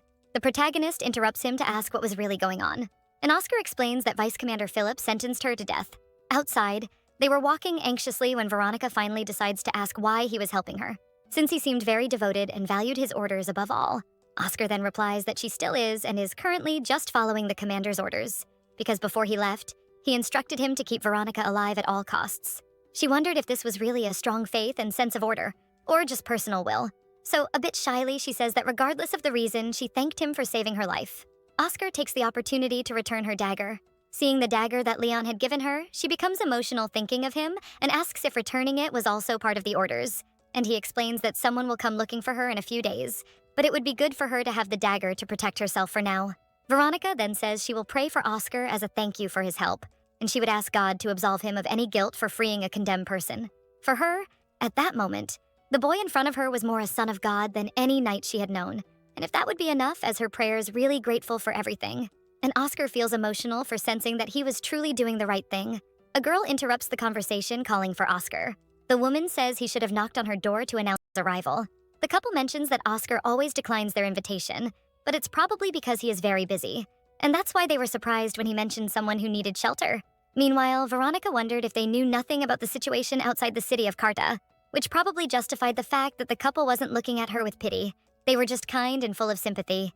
The atmosphere there was perfect and welcoming, and somehow everything felt like a big lie. The woman realizes she hasn't introduced herself and says her name is Hannah, and takes the opportunity to introduce her husband. Emmett, Veronica does the same, taking the chance to ask how they met Oscar. Hannah explains that he saved their lives, actually Emmett's life. Because he had an accident and ended up trapped under a carriage, Oscar was the only one who stopped to help. The woman confesses that she wanted her son to grow up brave like a knight. That he was the only peasant around who could wear that armor. Veronica is shocked by this information and interrupts, saying that there was another knight who also came from a peasant background, and asks if the couple knew that Leon Burke had returned to the city of Karta. Hannah says yes, but she really thought he would never come back because of the incident. This leaves the protagonist curious, as she didn't know what they were talking about. Then reveals that on the day Burke abandoned his comrades in Tehran, he went mad and ended up killing 600 of his comrades with his own hands. Even the papacy decided to keep this somewhat hushed up, as the citizens adored Leon. Veronica gets lost in her thoughts, remembering how she felt a loneliness very similar to his coming from Leon. Even so, he always showed himself to be strong, using that mask to hide his true feelings.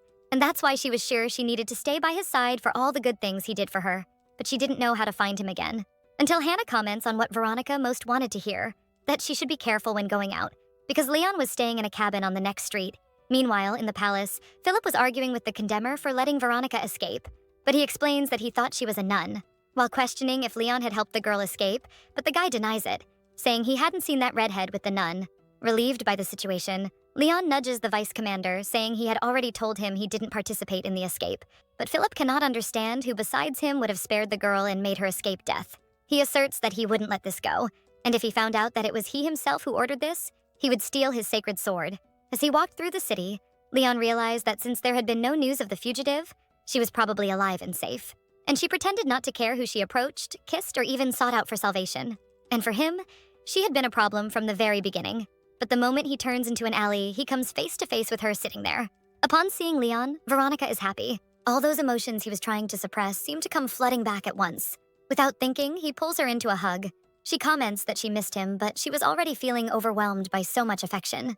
He takes her inside the room, fearing someone might see her. While continuing to hug her without saying anything, he finally opens his mouth, saying he didn't know she was so irresponsible. He asks why she came back near the palace if she had tried to escape, but the protagonist explains that it was fine since she was careful about who was around her, and the other knights helped her. This mention of knights clearly irritates Leon.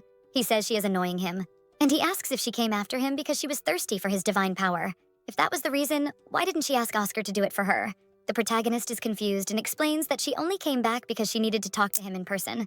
Veronica believed she needed to be useful, and that's why she says that since he said he needed her visions, and maybe in her mind, if she did everything he needed, who knows, he might start treating her affectionately again. She then says that his father is dead. What she didn't know was that she would regret saying those words. With a serious expression, Leon pulls away from her, questioning who she said was dead. Realizing her mistake, she explains that since no one told her anything and the commander looked a lot like him. But before she finishes speaking, she starts trembling, apologizing, saying she just wanted to help him. Leon interrupts her, asking if she really saw him die. Sitting on the bed, he asks her to tell him everything that happened after he left. After a long conversation, the guy summarizes everything by saying that Mecklenburg had gone to the mountains because of the prophecy and was now dead. She agrees, saying she had asked him to save Leon. Leon was visibly irritated and asked if she thought she was special or what. After all, she wasn't part of the group of knights, nor his official partner, so she had no right to meddle in personal matters of his life. Awkwardly, she apologizes for intruding, but she says she still had more to tell and reveals that Oscar had helped her escape. Leon responds by asking if she knew why she was in that cell underground, to which Veronica replies that the boy said it was to keep her safe. He coldly responds that if that were really true, the Pope himself should be locked up with her, and the girl wouldn't have been able to escape. And then he says that he was the one who sold her to the Pope. Caught by surprise, she says he is lying. But Leon is determined to lay all the cards on the table and says that if it weren't true, why would he leave her alone even after returning to Karta 2 days ago? She questions why he asked her to wait then, and all that he said in the sacred plains, asking her to like him. Coldly, Leon explains that it was because all of this made her easier to control. He had finally managed to make her fall in love with him, questioning her if she really thought they were in love. Veronica cries, asking if he knew how she felt all this time. He then, without answering the question, sighs, and asks her to come closer. Hesitant, she approaches anyway, staring deeply into his eyes. Then the guy pulls her arm, making her fall into his lap, saying that everyone with the slightest bit of common sense would know this, judging by the fact that she obeyed his orders even after what he said. And he reminds her that he warned her from the beginning. Tightening her back, he says that to find the creature he was looking for, he would go even further. Veronica asks him to let her go as it was hurting when he pressed on her wounds on her back. But he refuses, saying that she was the one who came to him, knowing that this was exactly what she wanted, while kissing her. While Leon kisses her, he can't help but think if she had grown fond of Oscar in the same way, desperately, with her arms tightly around his neck, thinking that she probably didn't know that the things she found dirty and vulgar were exactly those she was doing now. That sticky feeling of desire seemed like it would last forever, until he noticed Veronica's face, a tear rolling down her cheeks. Meanwhile, Veronica reflected on how she, an immature girl, had discovered that boy hurt inside, and how together they could become something. But before they could continue what they were doing, they were interrupted by a knock on the door. Insistent, and that ruined the mood, Leon gets up to open the door and says it was probably that nice knight behind her. Oscar enters the room, worried that the girl had disappeared. Veronica apologizes, saying she couldn't explain because she didn't want to involve the girl in all of this. Oscar sighs, confessing that he thought someone would have taken her to the papal palace. After all, who would go out without a coat and shoes in that weather? She asks him not to worry because even if she got caught, she wouldn't tell who helped her. While the two talked, Leon frowned. Oscar says he imagined she would be here because he presumed she would go after Leon. The redhead pulls her by the shoulders, asking if Oscar had come all the way there to get that thing back, and saying he was grateful that he took care of her while Leon was away, but it wouldn't be easy to get away, because the streets were full of guys loyal to the papacy. Oscar responds angrily that he shouldn't treat the girl like an object. Leon replies by repeating his words, affirming that he was the one who stole Veronica in the first place, and adds that he was surprised to see how easy it was for Oscar to go against the Pope's orders. Surely the Pope would be very upset to know that his loyal knight had fallen from God's grace. This leaves Oscar indignant, who retorts to Leon. But Veronica interrupts the two, asking them to stop. She confirms that she is fine, so he can leave. And if he is there out of guilt for what happened in that prison, she forgives him. Leon wonders what happened there, not knowing anything about the mistreatment Veronica endured. Seeing that Oscar continues to insist, the protagonist says he has done enough and she didn't want him to get involved in this anymore. He holds back and says that if she needs anything, she can look for him. And he would inform Hannah about his decision, which puts a wicked smile on Leon's face. When the boy leaves the room, he makes a comment about the two having gotten quite close. She simply says she didn't want him to use anyone else. Irritated with his crazy jealousy, he throws her onto the bed and moves closer to her, staring. To keep his mind clear, he tells her that starting tomorrow, she must report all the visions she has, making it clear that he would only let her live because she was more useful that way, obviously taking advantage of the situation to kiss her again. Outside, Leon could only think that seeing how alive the girl was, she probably must have done something with Oscar, and he remembered the words about his father having died. Laughing at the misfortune, he couldn't like that. She said the commander was her father. Remembering as a child, that same man made a point of telling her that from that moment on, her name was no longer Noah Burke, but Leon Burke, and he should forget everything about his past life, especially his name. Leon starts laughing, remembering that and the death of his father, looking like a maniac in the middle of the street, the same man who gave him his divine power, his blood, and also his name. Veronica believes he was a brilliant man who went to the mountains because of Leon, but she knew nothing. Leon was just a hard stain to remove from his life. Because of that, he only had one person who loved him, and that was God, no one else. Leaning against a fountain, a girl approaches and asks if he is crying. Smiling, he affirms that he was not crying. After all, bad people do not cry, precisely because others cry for them. He remembers that those tears from Veronica were probably not for her, but rather out of pity for him. Those words she said to him were etched in his memory about an overwhelming love that can appear just by looking into someone's eyes. Because of that, he realizes that something went wrong. He doesn't know when nor how. Remembering the kisses and moments they exchanged, Leon feels a tightness in his chest and knows that regardless of the reason things went wrong, she needs to be killed. The girl, not understanding anything about the crazy man by the fountain, walks away, while another man approaches, saying that a letter from the Imperial Palace has arrived for him, being called to the palace by Princess Joanna. Without saying anything, he only realizes that a feeling that died and rotted will only devour a soul in flames, and thus ends the first season of this series. Oh my god, there are so many emotions in this toxic relationship between the two. I just wanted him to accept his love for her and for them to be together, but it's not that easy. This work is called The Monster Lady and the Paladin, and I narrated up to the end of season 1, that is chapter 33. For now, there is no more, but I would like to know what you all thought. Do you like this more dramatic style? Or do you prefer something cuter and straightforward? What I found good was that there was a kiss from the beginning, and it was even fun to see the emotional growth of both, even if it was sometimes a bit messy. Don't forget to like the video, subscribe, activate the bell, and share with your friends. Kisses and see you next time.